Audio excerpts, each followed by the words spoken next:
a Despertar Conciencia. Cada día. Está Susana Ballesteros con nosotros. Bienvenida, Susana. Hola, Susana. Hola, Susana. qué gusto verlos. Se los extrañé, debo decirle. Qué bueno. Y traigo una historia que me encanta seguir pensando.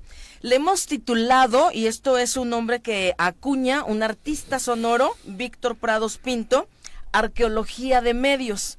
Y es una historia muy padre porque empiezas como recordando el fonógrafo. Rescata este cuate, este artista, Víctor Prados, rescata un fonógrafo que existía en la casa de su abuela. Un fonógrafo que tenía unos discos gruesos, más de 1 centímetro, unos materiales pesados, ver esos surcos. ¿Se acuerdan cuando había discos LP, acetatos? Se están poniendo de moda otra vez. Pero ya como reliquias, exacto. Pues bueno, la historia empieza en 1870 con el fonógrafo, cuando era un cilindro. No era un disco plano, era un cilindro. Y esos cilindros tenían una vibración que formaban unos como puntitos, y los movimientos eran mecánicos. Damos saltos muy adelantados, 1890, se habla ya de los discos con surcos. Pero todavía no llego a la electricidad, todavía no. ¿Te tocó el fonógrafo, Juanji? Le tocó. Él tenía el de Edison, desde el cuerpo. Diamond Disc, ¿te acuerdas? que justo, pero era valiosísimo, ¿sabes? Es el que tocaba con una aguja de diamante. Wow. Sí. Entonces estamos hablando en la arqueología de medios de una cosa espectacular. Seguimos avanzando, ahí se escuchaba música clásica, música tradicional. En 1925 llega el gramógrafo. Y aquí ya podemos hablar del tocadiscos y ahora sí, el componente eléctrico. Y con esto trae las revoluciones, por supuesto, la velocidad constante para que girara el disco. Y hablamos de los de 35, 45 o 78 reproducciones por minuto. Y aquí hay una transformación. Entonces hay una revolución interesantísima. Otra, con el control del volumen. Antes el volumen era el mismo. Aquí ya hay control del volumen, control de las revoluciones, y de lo mecánico pasó a lo eléctrico. Entonces es fascinante, pero con todo esto también crece la industria. Hay que decir que costaba muchísimo. Adquirir en ese momento un gramófono era equivalente a pagar lo mismo que valía un carro último modelo. Pero imagínense los costos. O sea, la gente sí tendría que ser muy pudiente. O fue cuando aquí es importante el trabajo de las instituciones, porque entonces podían las instituciones, las radiodifusoras, empiezan a tener aquí un auge con toda la industria de la música. Nos acercamos a 1940, aquí es donde surge el vinilo. Esto es en 1940, y en donde empieza a haber tiendas, ¿cómo les llamábamos? Las tiendas de discos.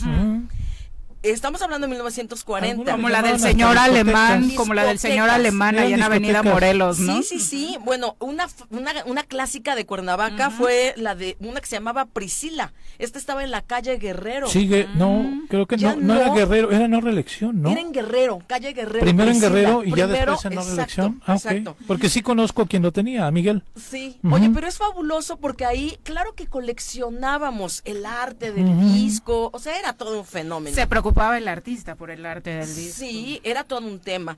Aquí también hay que hacer como hincapié, la radio vuelve a tener un auge con las propuestas de la música, y hay que recordar, y yo mando saludos a mis amigos del Universal, por supuesto a la familia Eli Ortiz, y en Cuernavaca los hermanos Tenorio con la XHGC. Esto es interesante. Hay un momento aquí importante en donde industrias como la Ford, industria automovilística, introduce tecnología. Y ahí hay otro gran salto de los discos a los cassettes. Claro. Y todos ahí tenemos 1000 historias que contar. Nuestros Walkman. Porque empieza, pero fíjate que vamos un poquito más atrás, a 1963 con el tema cassette. Y aquí es un holandés el que lo inventa, Lou Ottens.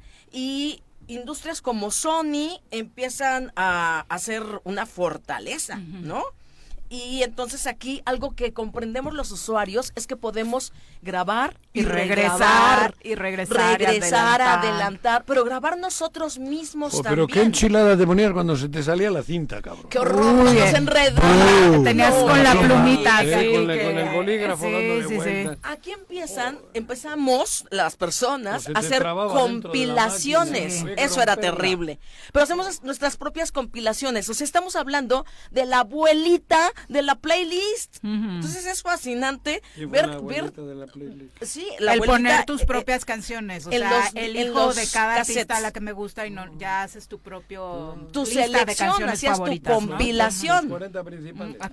Mazo. Es la competencia, pero bueno. Sí, claro, de ahí las pescábamos, de la radio.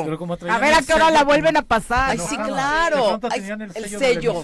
Sí, ahí valía. O la cortaban y entonces era traumante. Bueno, pero esto ya es 1982 más o menos. Bueno, y en Tepetates vendían de pronto ya el sonido San Francisco, tu cassette a partir de la música o el artista que querías. Que elegías. Con una selección. Oye, otra innovación tecnológica y transformación también de toda la tecnología de la industria musical es el Walkman. Sí, claro, era una maravilla. Ay, pero qué cosa andarlo cargando, que ¿no? traías, Y te pones a lo traías. pensar, sí. Pero fíjense cómo cambió de algo carísimo que tenías que escuchar en tu casa si eras pudiente, en una institución, claro que había otros fines, o en la radio. Aquí ya portas la música. Y esto es una cosa fenomenal. En la playa y así. Claro. Sí. Y tenemos que hablar de Philips, de Sony. Philips que siguen 6, siendo... porque mejores no hay. Exactamente, mira, ve, Ay, hizo buena Juan. mercadotecnia.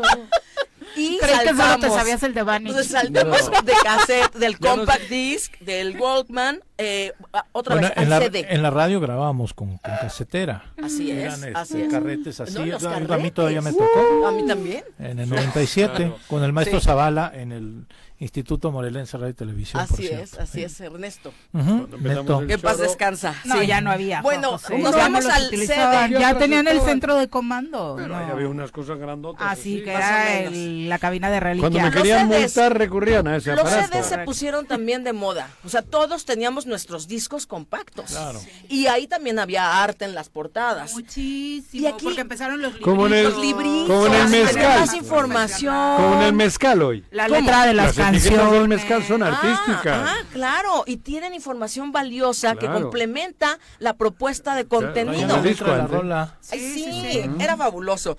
Pero también hay que hablar del material. O sea, así como nos fuimos de un disco grueso, pesadísimo, algunos hasta de obsidiana, aunque no me lo crean. Ah, caray. O sea, unos eran de unas ceras De pesadas. piedra, en mi época eran de piedra. En la tuya, sí, sí, Picapiedra. con Don Pedro y Pablo Mármol, Eso. claro. Oye, pero ahora los CDs es policarbonato de plástico, o sea, ya era plástico. Ligerito. Ligerísimo, con una capa protectora de aluminio. ¿Se acuerdan? Pues nos podíamos ver en los discos compactos. Brillaba. Claro. 1990, la historia va bien avanzada, llegamos al MP3, al MP4, ¿por qué no? Y 2001. Y a Los sufrir con formatos, Napster, ¿no? los formatos físicos para abajo. Se reduce, cae al 60% la producción entre 2001 y 2010. Ahí está la transformación de la industria musical. Y nos vamos a la música digital. 2014 la industria tocó fondo y entonces podemos hablar desde 2014 del auge del streaming. Y el auge también es económico. 2024 las personas estamos suscritas a servicios de pago de música. Plataformas musicales. Y entonces tenemos iTunes, el Spotify, tenemos YouTube De todo. Music, y entonces las descargas digitales lo estamos pagando de otra forma. Sí se ha popularizado, pero sigue siendo un tema súper injusto para todos los independientes.